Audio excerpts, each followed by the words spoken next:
Thank you very much for joining us here on the Job Scam Report. My name is Mark, and we usually get together now and then as a crew. Of course, a lot of you guys have subscribed to the Job Scam Report, and now the podcast, which is now available on Apple Music, Spotify, YouTube Music, and of course, YouTube. I want to introduce my guests. Of course, I have the best of the best, and those of us who've been working on finding job scans, figuring out how they work and all that kind of stuff.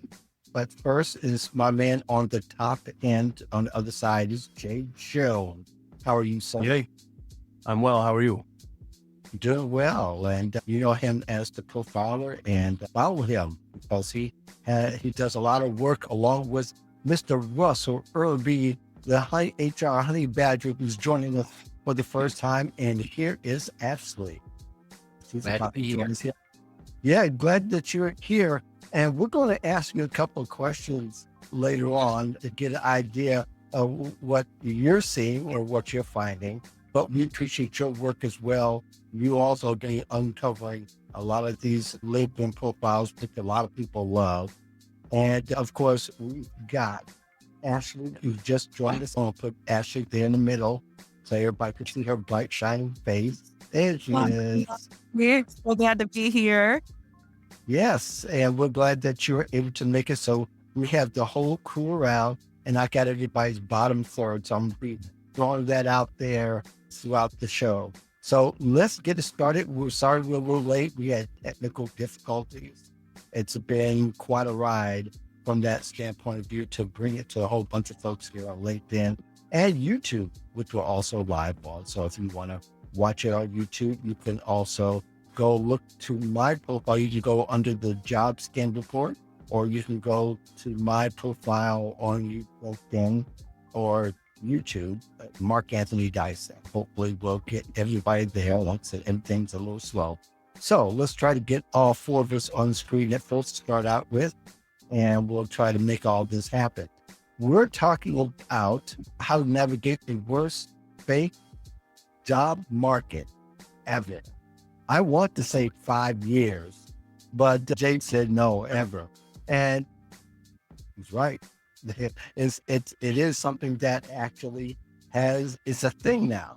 It's almost like how people talk about a hidden job market. I don't necessarily subscribe to that particular thought, but the whole idea is just about the same, except these jobs are actually in plain sight. You just can't tell which one is fake and which one is real.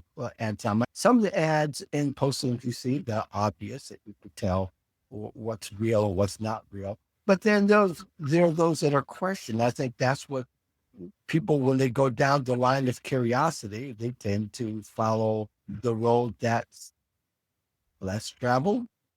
So we're going to try to uncover everything here. But we also want to hear from you guys out in the audience. I'm going to try to get to recognize many of you and your comments. So light up the chat. Some of you've already lit up the chat already. And let us know who you are, where you're from.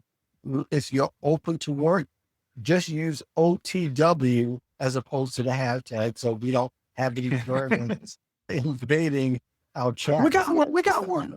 I'm sure we always going to have one, but I think some of them are watching to see what we're going to say. Oh, yeah. We're going to expose all of you. And if we know that you're fake by name, look out, because some of us don't mind naming you by name, especially if you're in the chat.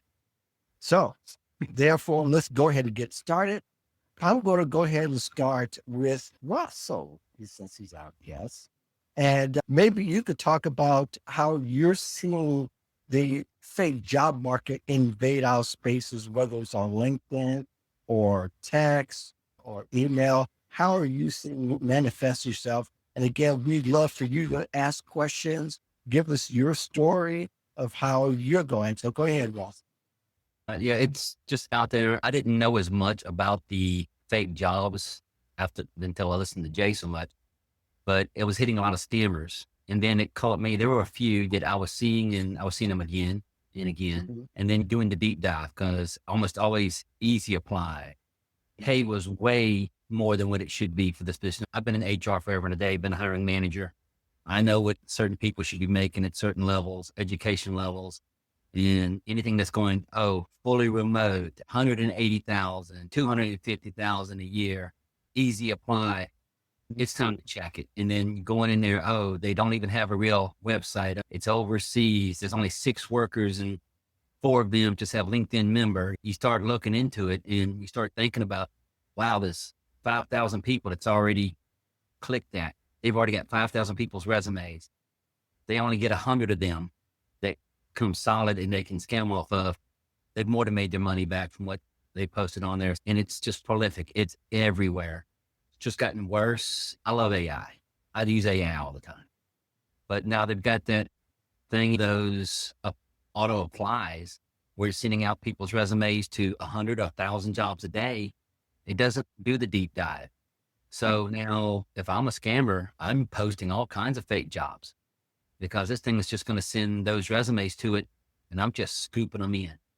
And folks don't realize they're going to be losing everything just by using this thing to do this spray and pray.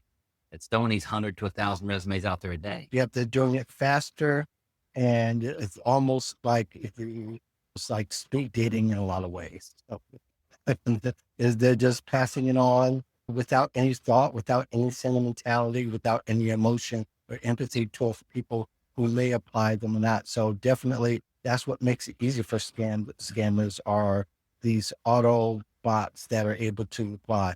Ashley, your thoughts? Yeah, so just Russell said, I've been seeing a lot of stuff. I've been seeing people put up that they are currently job hunting and being flooded with 10, 20, 30 reshares, all saying, oh, reach out to me. I can help you. I'm an HR person, what have you. You go to their profile, they have 4 to 11 connections. They have that little, what did you call it, Russell? The link to hell? The blue hyperlink mail. Where it makes it appear as though they have hundreds, thousands of connections, and it's just sending you somewhere. And between the job scams, the companies who are using AI to get you to do an interview. I was just reading one of my colleagues' posts where they were talking about how cyber scammers or whatever are using artificial intelligence and embedding it into music at a pitch that you can't hear it as a human, but devices inside of your home can. And so purchasing things on your Alexa devices, what have you, it can do that in the background. You don't even know it. You just think you're listening to music or you're just listening to something.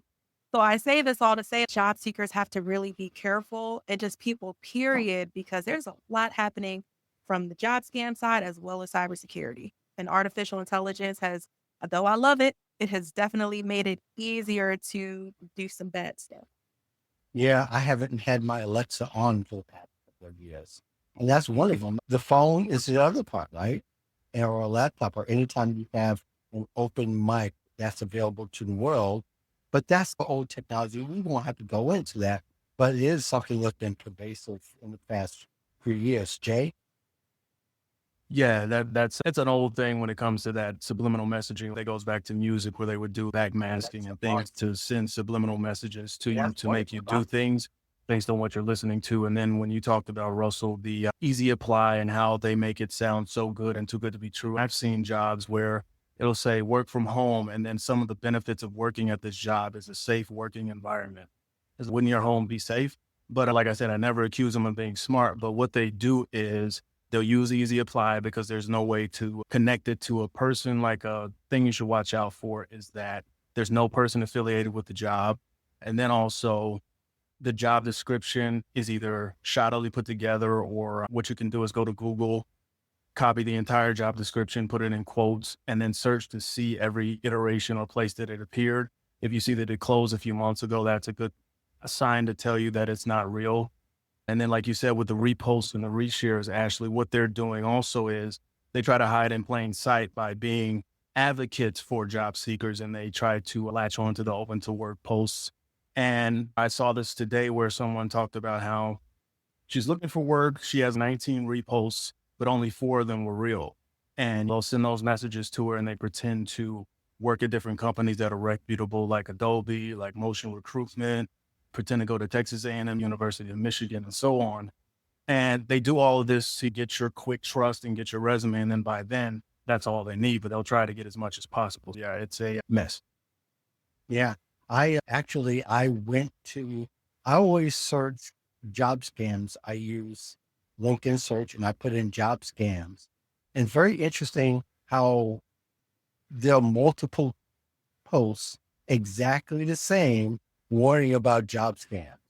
It's almost like now are scammers beginning to use that as a way to leverage people to trust them? Because really, it's about human emotion. Really, Yeah. these days, they're using social engineering. In other words, all the feelings you have about being unemployed for a long time, the unemployment fatigue, the layoff PTSD, like we talked about last time, the feeling that, that I'm tired. Some people have multiple layoffs throughout the year. Can you imagine? It's almost like you've been dipped several different times. But that's the feeling of it. They take advantage of all those emotions that make you vulnerable to their scams. And Lord knows, should you find something that looks exactly like what you were looking for, then you begin to doubt yourself and begin to wonder, how can this be? How can it be that true? And usually we always say what's too good to be true. It usually is. But the emotion of it, I think that's why it's important for job seekers to prepare before they go out, to prepare their minds, their hearts, and their spirits and their emotions, that there are just some things that are just not realistically going to come across. And really, I'm so the opportunity. Go ahead, Jay. and yeah, really quick, that's the other layer of the scam. So it's first they want your resume, then they try to get you down the what I call the job seeker pipeline, which is they have you go through these fake interviews, try to get as much information on you as possible, have a fake background check. And then once you realize you've been scammed, they have the other end of it where they pretend to be the people that help you recover from scams. So there are whole organizations and profiles dedicated to, I haven't seen them just yet, but I've heard this where they basically offer to assist people that were scammed, but it's another scam. So they just, this is the part where they're reselling your information. It could either be to keep it themselves and they do that scam recovery process themselves, or they outsource it to somebody else, but they all share that pot of money they steal. It's going to always change. There's always going to be some kind of new wrinkle. But you also have to be prepared that it's the same people that they're trying to take advantage of, because they know that somebody who really job searches the right way, in the sense of they're not applying to 200 jobs a month. By the way, if you are applying to 200 jobs a month, it's likely you didn't take the time to make sure you vetted the company and make sure that they were a real company. Those are my thoughts on it. More than likely, people out of 100, it possibly you could have, and I don't have any statistics, but it seems like there might be 5 to 10 that might be fake, because people are not vetting the company. They're trusting the job site to do the vetting. All the job site really cares about is the revenue that they get for having the job out there and the ad they put through. Ashley, you had any thoughts on that? Yeah, and they will think because it's on Google that the job is legitimate, right? Because they went on Google and they looked up the company name. But I always say, be very careful about doing that, because SEO poisoning is real as well.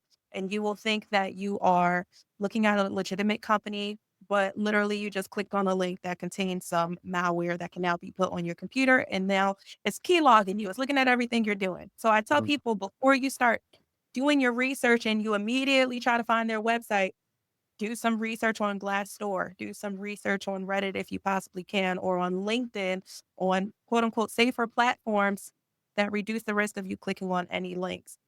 The other thing is, I have a different type of viewpoint when it comes to how many jobs that you should apply to, but this is industry specific, right? I'm in cybersecurity. Like, Different that's fair. ballpark. That's fair. Very ballpark. And so one of the things that I encourage is, at a minimum, try to apply to 5 positions a day. Now, my people are job hunting for hours a day. Okay. This is not quick. They are job hunting. They are researching before they apply to one job. They might have spent 25 minutes before they made the determination that it is legitimate or it's not legitimate. So definitely got to be willing to put in that time because gone are the days of just LinkedIn easy apply, lever.com apply, go through and don't get me started on those AI job applications where they apply the job for you. Like they Yeah. all look the same, they all sound the same. You know that they're not real. And then I say to myself, is AI doing the behavioral portion of these? Or are they just applying to anything that doesn't include the behavioral assessments and what have you? So, anywho, I've digressed. Just be careful. So, That's And that's a fair point.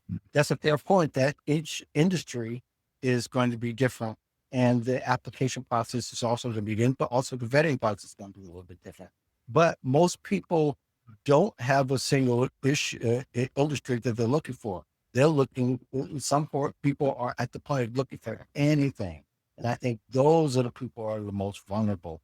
Russell, what's your thought on that? It's comes from two separate directions. I'm looking at also from the HR side of it, with this AI thing, because it gums up the works. It's sending it out to everything and anything. So like friends of mine out there going, I'm getting 1,000 applications, but only 12 of them are qualified. The works are gummed up. So that gets people stressed out. So they're applying more and they're more likely to fall for stuff because they are so stressed out. They're not getting the dot things. And as Jay brought up, the repost thing, that's new. It hasn't been out that long that they've been doing this one. But like I said, it builds on that because people are going, oh, somebody's reposting it. So they're going to get my information out there. So that becomes, they're not checking on that person. So they're connecting with it. I actually had a scammer not long ago. She was over 500 connections. It was just something that caught me. They had over 700 followers, over 500 connections. The job looked good. It was just something was there. I'd seen the picture before and I just couldn't remember where. And that's the only reason why I checked on it. And it was one that I had dealt with before. Other than that, they weren't asking, they weren't doing the hard sell. They were posting good stuff. They were making comments. They were in it for the long haul, the long sale, basically. They were, like you said, they follow us. Like they might be following Jay or Ashley or myself or you, and they're seeing how we bust people. Okay, so now I need to build up my followers, build up my connections, stop doing this hard sell thing, make a correct American name, and have a job that's not CEO, but just recruiter, not from Harvard, because there is no recruiter, but maybe from a community college or Georgia Tech, one of the best units I'd seen so far. And if it hadn't been that familiar face, I'd have never known. Then somebody's going to say, oh, they're reposting for me. They're going to connect with them. And it goes on and on.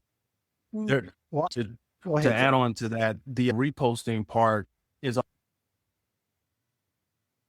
Oh, You froze. Actually, go ahead. Or that's go ahead, Jay. I'm sorry. So yeah, I was saying it's you're back. two-pronged. It's one, to make you think they're an ally, and then it's two, to alert other scammers that you're a lead. Because let's say, for example, you are savvy with that profile, but they have other people that they're teaming with to get you.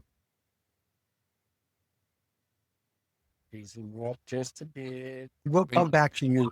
Go ahead, Ashley. yeah, I'll say this. I've been paying attention to this because I will see colleagues of mine be really excited because they got something shared. But my curiosity says, why are 30 people resharing this?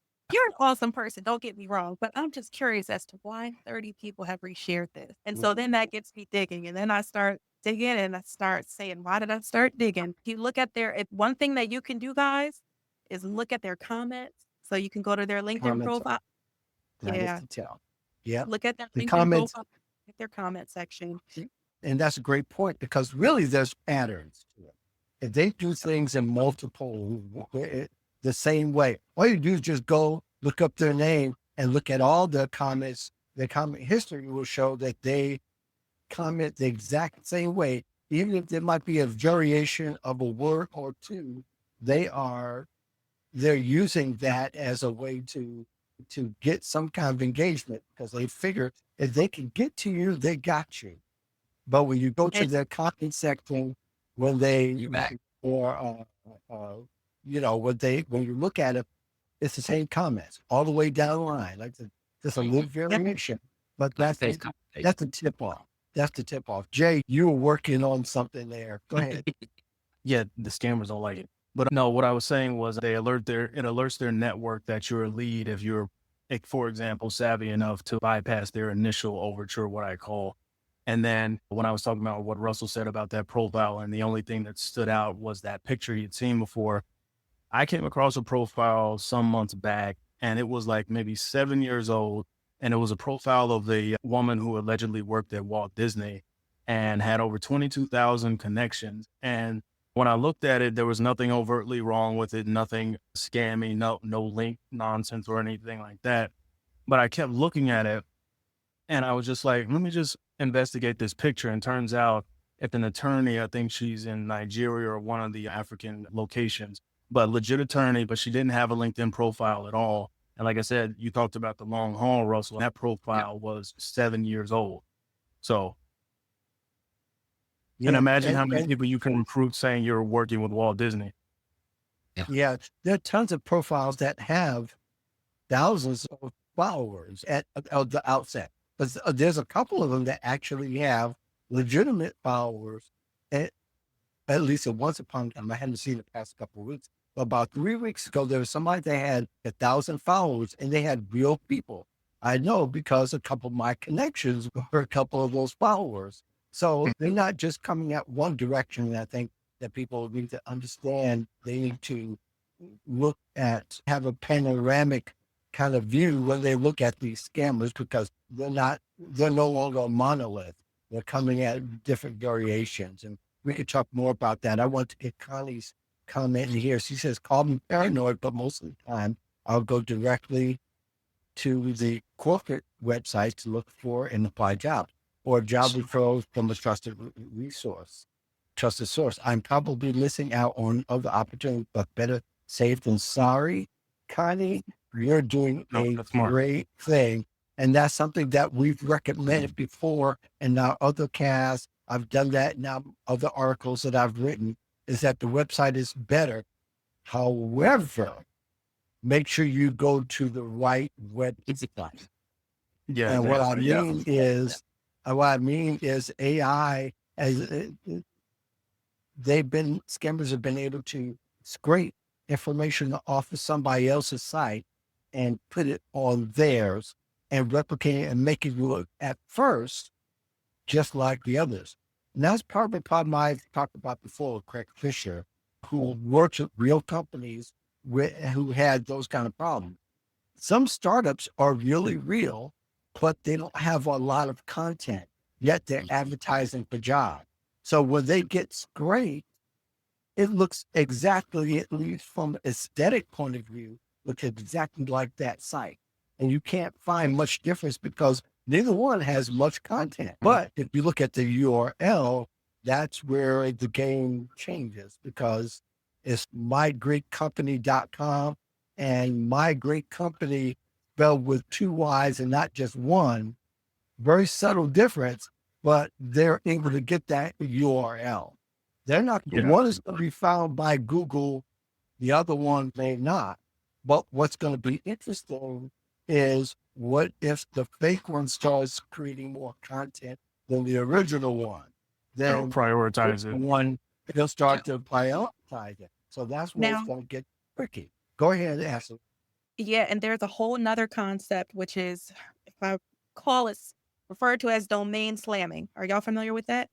Yes. So A little bit. yeah, so what'll end up happening is the domain will become expired. Let's say the domain is, I'm just going to put this one out here, thejobscam.com, right? Thejobscamreport.com. Let's just say it's that. And let's just say that the owner did not pay for the renewal of their domain. So now it's out in the market he should be the person that goes and buys it. But let's say somebody else decides, hey, I've been watching that. It's for sale. I'm going to buy it myself. And now they continue on as though they are the owner of that organization, the true owner. But now they're using it for whatever intent or purpose that they have behind it. So maybe this was a legitimate link at one point, but it's not now. So don't assume that because it was legitimate in the past, it's legitimate now. And to Connie's point, yeah, you got to be paranoid, because if you're not, you can lose so much. I've experienced people losing their life savings because they thought they received an offer and it was really fraud. Shoot, even I myself almost lost the money in my bank account. I almost lost my home. So you have to really be careful. Otherwise, you could become that victim just because you think you're talking to a legitimate person. You think you're on a legitimate website because it was legitimate a month ago, but not today. What if they are legitimate? Like myself, one of y'all got something from me. I've gotten 2 times I've been contacted that I want to rent or sell my LinkedIn profile. Yes.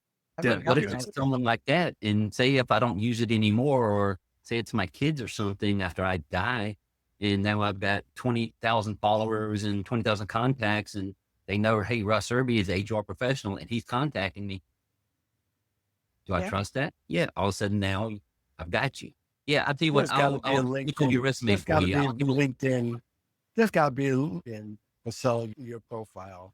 I somehow think that they would say there's no way you can do that. No. All I gotta do is tell them my login and my password, and then they take over for me. Yeah. Yeah, But that, that, that becomes a very interesting discussion. But I think as far as website is concerned, that's why I recommended in the past, whois.com tells you what date that website actually was created.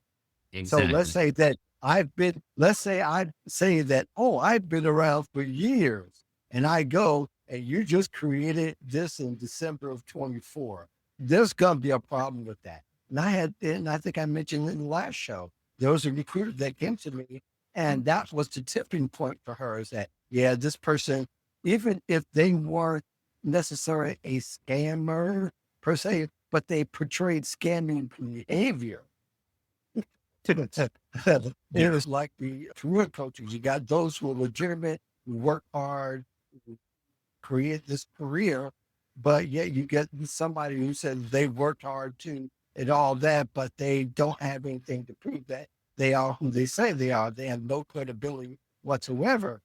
You're going to need to investigate further. There's one long comment that I got, and I'm trying to see There it is. who it is. Deborah Carr, thank you very much for checking this out here. I'm just trying to make sure I get everybody in. She is a can I long- piggyback off of Ashley and Russ real quick? but go ahead, Jay. Oh, get frozen again. Again.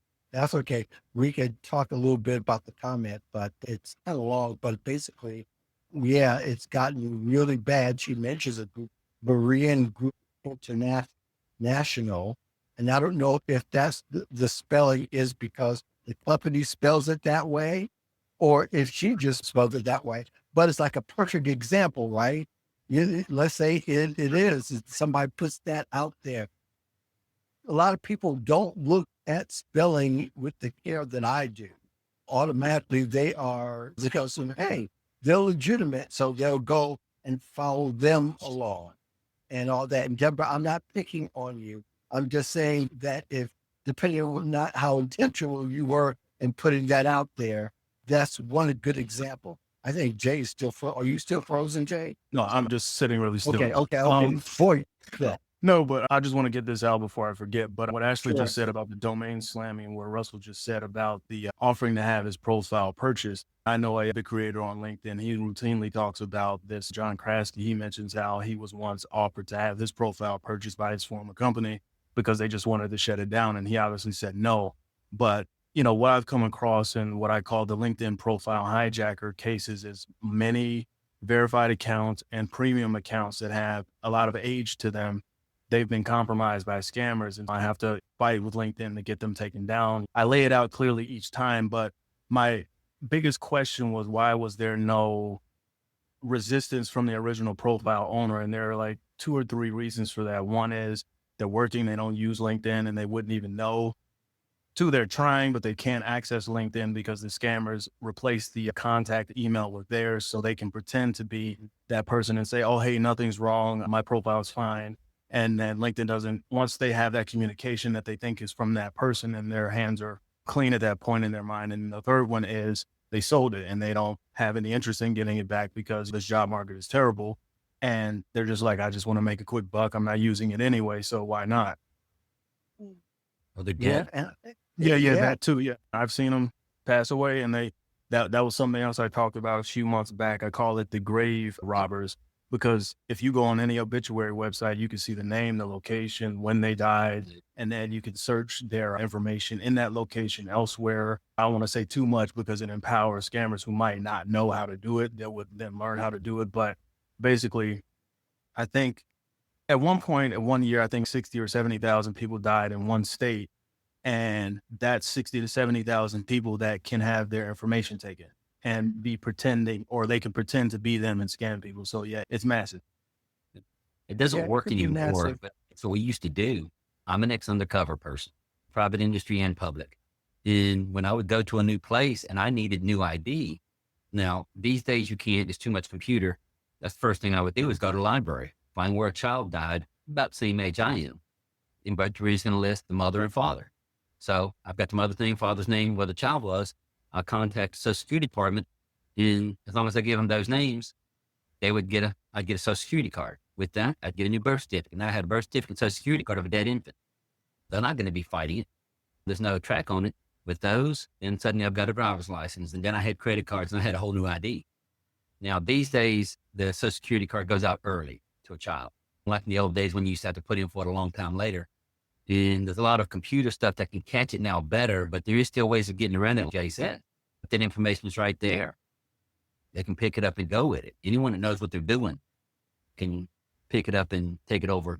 No problem. Now, I'm sorry. I was going to say, I have gone down this road, and maybe you guys can follow me down this road, but I'll cut through the chase a little lot of ways. LinkedIn uses Clear these days, and which I think is not a bad idea because you have to physically go in and verify that you are who you say you are. Now, imagine, Now, now imagine that becoming a way that, that people are able to identify themselves, not just in person, but online. But one stream that you're able to verify, if there are other services that uses Clear, they're going to all verify that same person who could possibly also be a fake person if they go, depending on how closely Clear actually vet. And that's how they're doing it now. At the airport, you can go through Clear. If you pay the fee, you can go, not have your bags checked, not take off your shoes, and all that kind of thing. You'll still have to go through their scanners, but all that to say, you get to cut the line. But it is about identity, and it's about the theft of identity. Yeah, that's the thing, though. The difference there is you're actually physically in the airport, so they see who you are and the ID and stuff. But when it comes to these profiles and the Clear verification, like there are too many ways it can be circumvented. Yep. I've just seen it too many times. I've seen where you can get a verification check based upon your email from a company you work at. But like I said before, if the company is entirely committed to scamming, so the whole entity itself is like the scam farms overseas. Like you have a company and they have 200 employees and they all have emails from this company, then the people in charge of the company will verify the emails. And so then in turn, you get a verified profile. Or what people do to get verified is they'll use their university email. And now you don't even have to graduate to get an email at a university. You can just enroll, maybe pay a little fee to get started as a student. Then you never have any intention of actually being a student. You just want that verified email that's over here in the US. And then that is the way you get verified because they send it to them at that school email, and then you can check that confirmation link.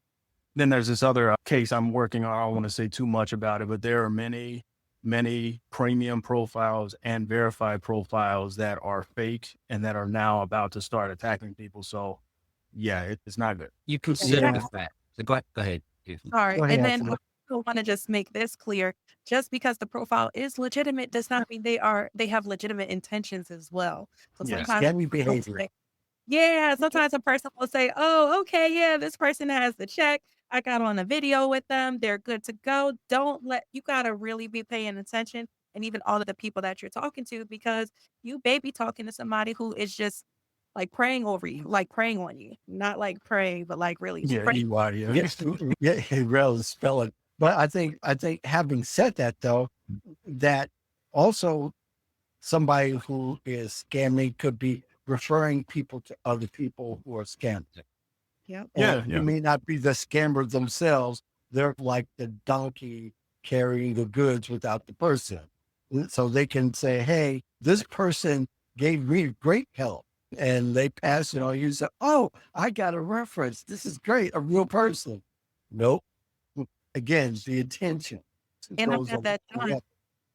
I've Yeah, Yeah, actually yeah. I've seen this recently, done. I've seen What it I've done does on that badge mean anything? Verification badge. One of the things they do, like you said, come to email.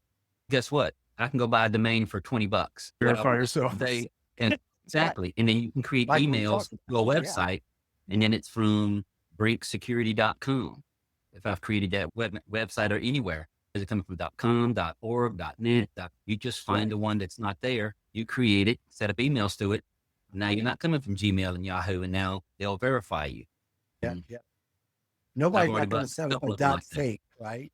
Yeah, Or not, Dot nobody's not going scammer. to set up a dot fake or dot scam or a dot phony. There isn't. So it's going to exactly. be a dot com. There'll just be a little alteration to the Yep. spelling of it so they can have their own. So that people will have to be extra vigilant in this, and you can't go in blindfolded. Want to just bring out some comments here. James Rose, thanks for telling us the podcast is awesome, Thank you. professional, and we appreciate you. James Rose is always giving us Yeah, yeah. thumbs on yeah. LinkedIn, so props to him. He's in the cybersecurity world and has been very valuable in pointing out what he sees. So people love James. We appreciate you. Joyce Kennedy, she says, and getting her comment up here. She says there are many profiles on LinkedIn that have been hacked and taken over by a scammer too, unfortunately. Yes, Picard has chimed in as well. And again, we want to hear from you guys, so feel free to fill in the comments. And even after we shut it down today, here, the thread is not shut down because all of us will go through the thread and kind of respond and give you a customized response as we possibly can and continue the discussion because that may prompt another video coming up in Yeah. the near future. She says it is long because the copy disclaimed it from the recruiter's site. I got a DM asking for resume interest, job description, visited the recruiting site, and the job wasn't there. Of course not. Of course Yeah. the job wasn't there. And that's the thing too. It seems as we do the broadcast, we seem to not cover more ground. We cover the ground that we got into deeper. Have you, Jay, asked me, am I wrong? Oh, we're getting deeper. And Russell, you've probably seen us too. We're getting deeper into some of the stuff. So it's not a lot more scams, even though there are some new ones coming out. But the last one, they've gotten deeper and they're getting Yeah. better because I think AI has gotten deeper, or they're able to get deeper as they do more of these scams and understand what the behavior is, especially as the job market changes. And I talked about in this thread before, the graduates coming out this year. Lord, what minefield are they walking? I mean, Yeah. almost like an onion field in the sense. Federal workers that have been at the same job for 25 years that haven't applied or put in Yeah, for they a don't know job. what's coming. They're fresh children coming out. They have no idea what they're walking into. Yeah, That's right. yeah. Did we address fully Deborah's first comment about with companies making announcements? Because it cut out when I was going to say something about that too. But I basically, did. We didn't cover it because she had a long, I think hers was a fairly long comment. So I didn't get a chance to read it completely. okay, I'll quickly Go touch on ahead. that and then I see Karen's touch question. on But we just need more from these official, legitimate companies than a disclaimer on their website, because if your business is being thoroughly having its reputation besmirched, having your reputation be damaged.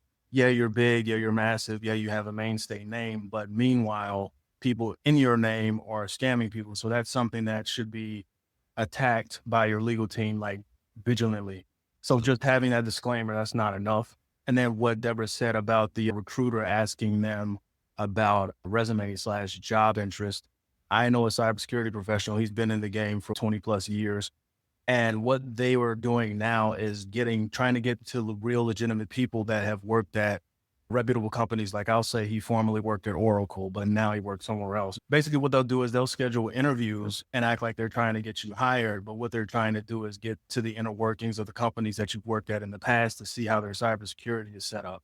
So they'll ask questions like, what system do they use and how do they vet threats and what do they do to assess threats?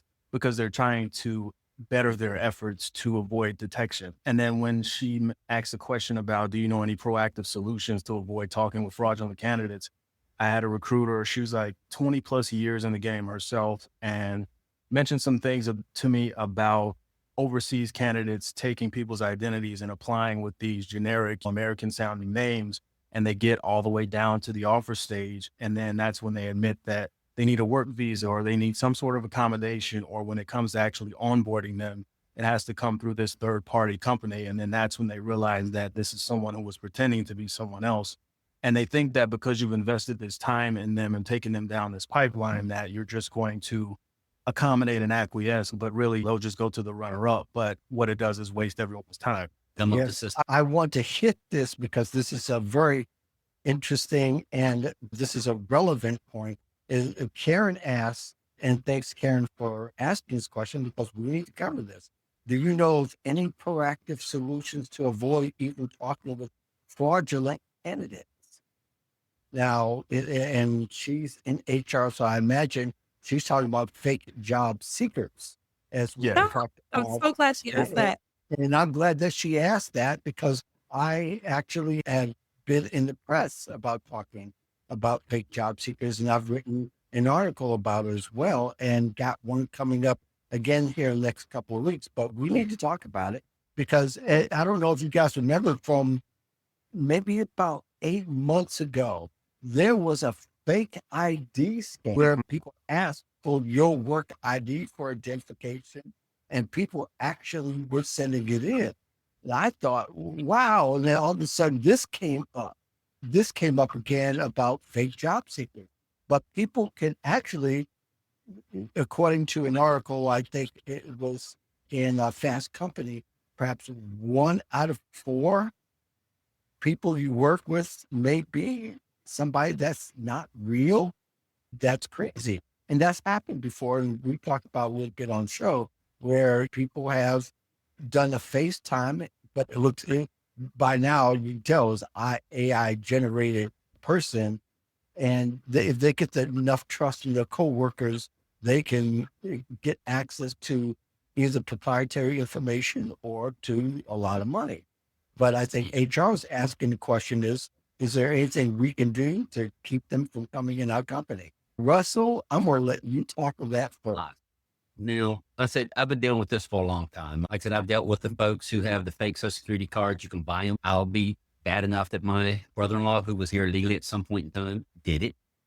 And now it's even easier. Say I'm in India, I'm in Nigeria, I'm wherever else in the world. I have one person here, a real person that's going to go and open the bank accounts. So I'm over there. I'm doing the applying. I'm doing everything right. I'm saying I'm in America, and now you hire me. This person goes and opens the bank account. So it's looked like it's going to Virginia, direct deposit, straight in. So you've got a remote worker. They're over in India, they're over in Nigeria, they're over in China, they're over in anywhere. You think you've got American here because of Social Security card, driver's license, everything's set. Now you hire them, they are in IT, now they have full access into your system. You've done the background check, guess what? The background check got ran on the person who's real, who's already here. So that's something that we're looking at now because of the AI, the international. I've ran into a couple of those so far. It even goes through E-Verify because the Social Security card in the driver's license is real. The only way you beat that is face-to-face. Interview needs to be face-to-face. Otherwise, you can't beat face. Yep. And Chris, and that's, as that as well. Ask me, go ahead. Yeah. And I'll also say, as people in HR, recruiters, you got to be even more careful, especially with platforms like LinkedIn, where people are constantly sending you their resumes or asking if you can look at their resumes. And even career coaches, a lot of the times they will say, yeah, send me your resume. I'll take a look at it. And then they download it and you don't know what is embedded in that file. And so I always tell people, you got to be super careful because some of these larger institutions have ways to sanitize these documents and what have you. they still preach, don't just download anything. Don't assume that because a job seeker sent you their resume that they're truly a job seeker that is looking for help. They could actually be fraudulent and scammy and trying to bring down your system or gain access into your network for other reasons. And so one of the reasons why when people even message me, I have people go through a process because I want to make sure I'm not downloading your resume. Like it's going through a process because I'm not that trusting. And you got to be the exact same way. Otherwise, you Mhm. think you're doing a good deed. Now you're going to feel bitter and sour if this unfortunate situation happens to you. Just be careful Right. with, and then even the job seeker, be careful downloading these guides and freebies and what have you from people because you don't know what's also embedded in those documents, especially if you haven't done your due diligence to make sure they're legitimate. Like Russell, like Mark, like Jay has said, some people play the long game and they're going to get everybody they can in the process. Just don't let it be you. Yep.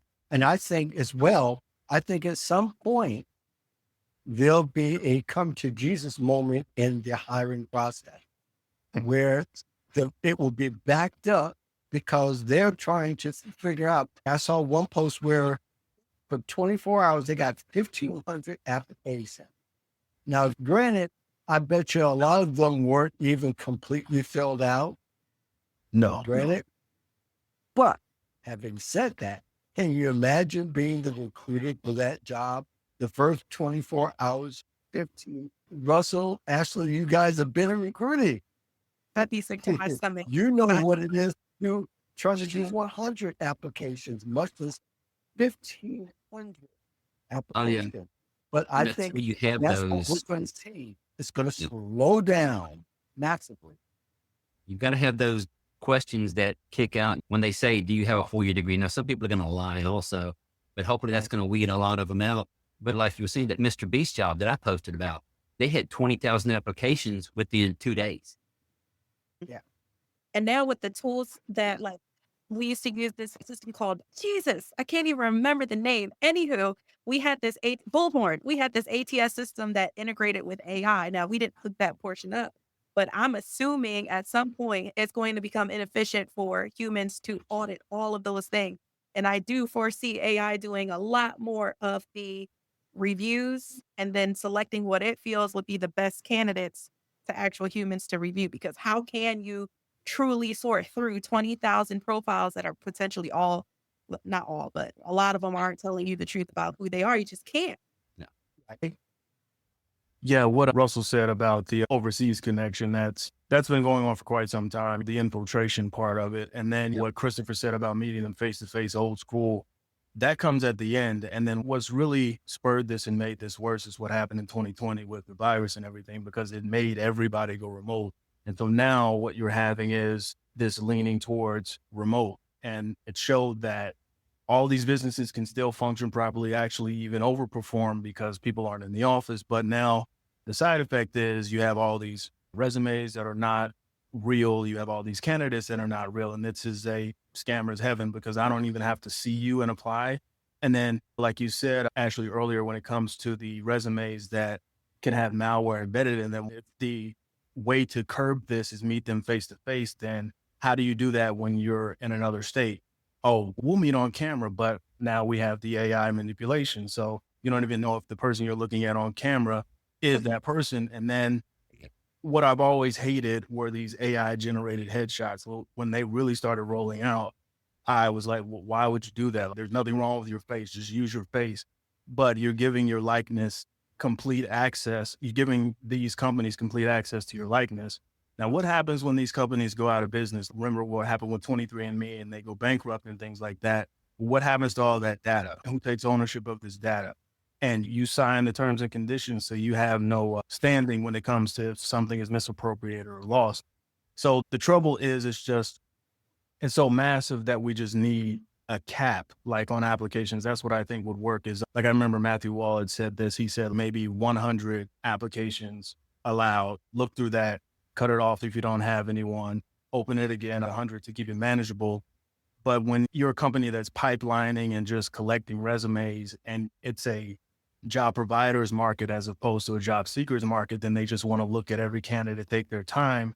But what you're doing is giving so many people access to your servers and things like that you shouldn't. So it's a real big issue that just needs to be addressed by more action proactively on behalf of the companies. Talk Yeah, about the I elephant in the bought room, money. We're Money. you talk about the face to face. Why are they doing it on the camera? Because if you get me to come to your site, because I'm only talking about $5,000. Because by the time your hotel, the airline, the food, then you bring in the top 3 candidates, 15 grand for this person. Say if we're gonna hire 20 people this year, that's $300,000 to the bottom line. Or we can do this over the computer for free. Companies have gone, hey, I'm gonna save this money. They're not caring so much about the scam part. It was all about the greed, and now they're starting to pay for it. And and the thing I think about too is that perhaps maybe companies may need to do more upfront than they willing to wait till they get the application. In other words, then already they're doing the AI interview thing with take it or leave it. I'd rather leave it for the most part because it looks safe. But the other part is having people opt in and tell how do you want to choose their information. I think that makes all of us safer, right? If I had a Yep. person, just let me just consider me for the job. After that, discard that if you don't want me. Or Yeah, yeah, but how do you get know? this letter. Yeah, again, the opt-in could take some of the verification process as far as oh, at least a human being. We're not talking about identity at this particular point, but that could be a part of it, and that could also tell a larger story to it. But I think, yeah, HR is going to be changing here in the future, and I think people will have to understand that the process may get a little long here. Do we have a few more minutes, each of you, or do we have a hard cutoff? I have a few more minutes. I saw Vince's question about Yeah, there's a few questions. I see I have one until 15. about what? Say that again, Ashley. Yeah, I have until 5:15 that I have to jump on another meeting. Oh, so you got 6 minutes. You're on the East Coast, right? Okay. So we'll do the best we can in going through them. Like I said, this will continue on after we leave here. So feel free to Mhm. put your questions in the thread, and there'll be people who want to come back later and read the thread and look at the video. I definitely want to address, I don't see who that person is. It's a LinkedIn user on my end here. It says, what is the It's state of oh yeah, union? my thing is Okay, it says, what is the state of the union on recruiting services? Probably that will have to be a separate yeah. topic here. Maybe we can have a bunch of recruiters on. We love you, Russell and Athlete, but we definitely want to include some others who have point of view. Sure. I have a few in mind. So maybe we may need to get you two back and Jay back and maybe expand the panel to maybe about maybe 7 or 8 people. I don't know how the band would stand. No one ever. That would be cool. And Vince is, and I think you have, you want to say something about Vince's. He says, I agree with the cap on applicants. What does it hurt to open the posting? I believe there's a cost It costs more associated. money. There's cost more money and more time and more manpower. Yeah. So that's involved Yeah. already. So, Yeah, so I that yeah. think, and let's see, and there's another comment, and then we're going to cap it here is, and wait for it to come up. But I think this was a great show. I think we covered a fraction of Yeah. what you really had set out because there's so much to be said. So I am updating my channel on a weekly basis on YouTube now, which is also filtered to the podcast.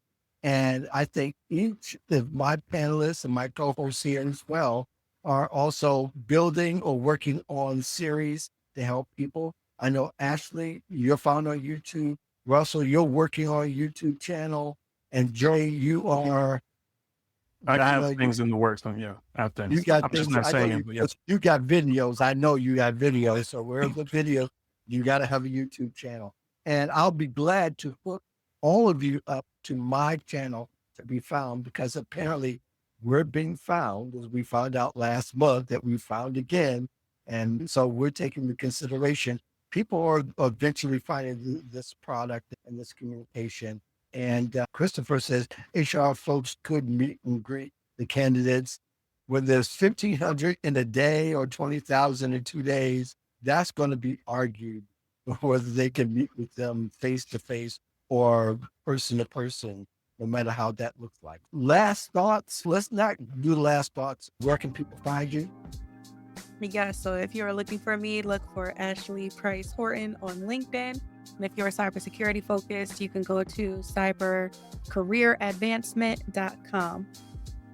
Okay, which has been updated from the CyberTribe.com that you gave me once upon a time. CyberTribe is a portion of Cyber Career Advancement. Okay, get your act together with that. We upgraded, okay? We upgraded. No, that's cool. That's cool. I'm just trying to make sure people can find you. I think on your LinkedIn, it is Cyber Career Advancement on your YouTube. So I got that link on the YouTube channel for the podcast. And Jay, of course, I got you. And people can find you jonesgcopy.com if they want to go, because people from YouTube may not necessarily go to LinkedIn. They may go to your website. So we're taking that into consideration. And of course, Russell Irby, what is your website, sir? It's being worked on right now. It is the hrhoneybadger.com, but it is in construction mode. Okay. I've got about another couple of weeks before it's actually active and running. Get it? And Russell, you've got to join us again. Anytime. You got to join us again. You got to join us again. We're The going new to book is be out in about 3 weeks. The HR Honey Badger Guide to Corporate Chaos will be out in a couple of weeks. Oh, I can't wait to see that. Awesome. And we'll all buy that and also try to have you back to help you promote it, because you've helped a lot of people. You deserve that kind of kudos. In the meantime, you can find me in the Job Scam Report. Just put that in the search engine.